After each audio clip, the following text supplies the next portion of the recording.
परापूर्व कालमा एकजना मानिसले, हे सुब्बा देउराली माता, म लाहुरे बनौँ?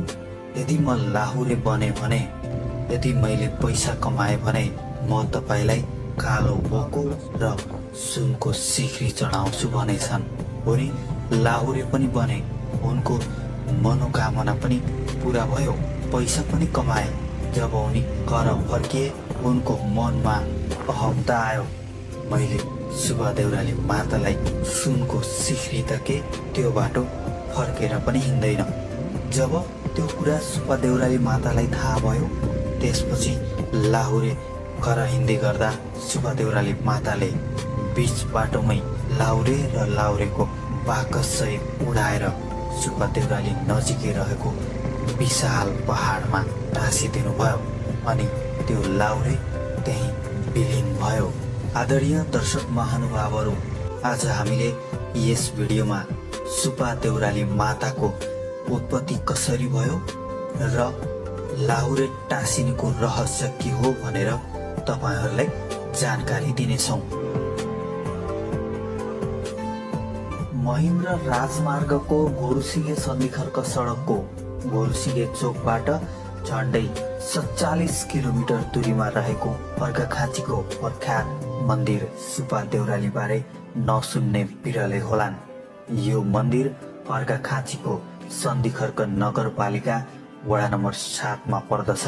प्राकृतिक सौन्दर्यले भरिएको महाभारत पर्वत श्रृङ्खला अन्तर्गत पहाडको खोजमा रहेको यो मन्दिरको दर्शन गर्न नेपालका विभिन्न जिल्लाका साथै भारतबाट समेत भक्तजनहरू आउने गर्दछन्। आफूले कामना गरेको भाकल पूरा भएपछि मन्दिरमा पूजा गर्न भक्तजनहरू यहाँ आउने गर्दछन्।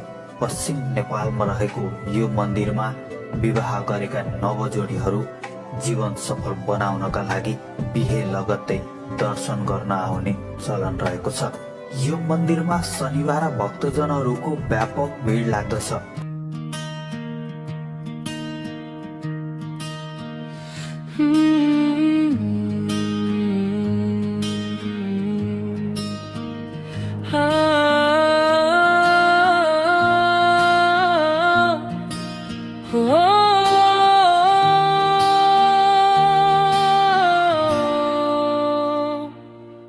केही बुझ्नु पर्छ, कहिले बुझाउन सक्नु पर्छ। प्रेम गर्छु भने मनमुटुमा सजाउन सक्नु पर्छ।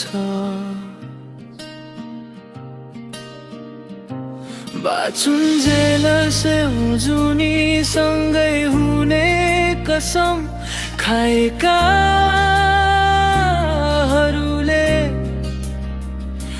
जीवनका हर उतार चढावमा थमाउन सक्नु पर्छ।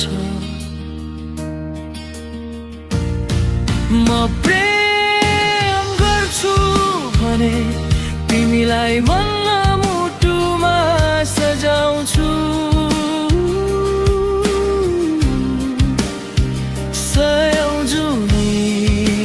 सँगै हुँदै कसम खान्छु।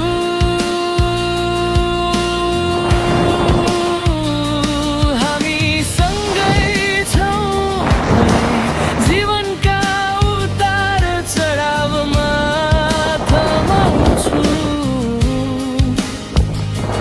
मलाई बाचा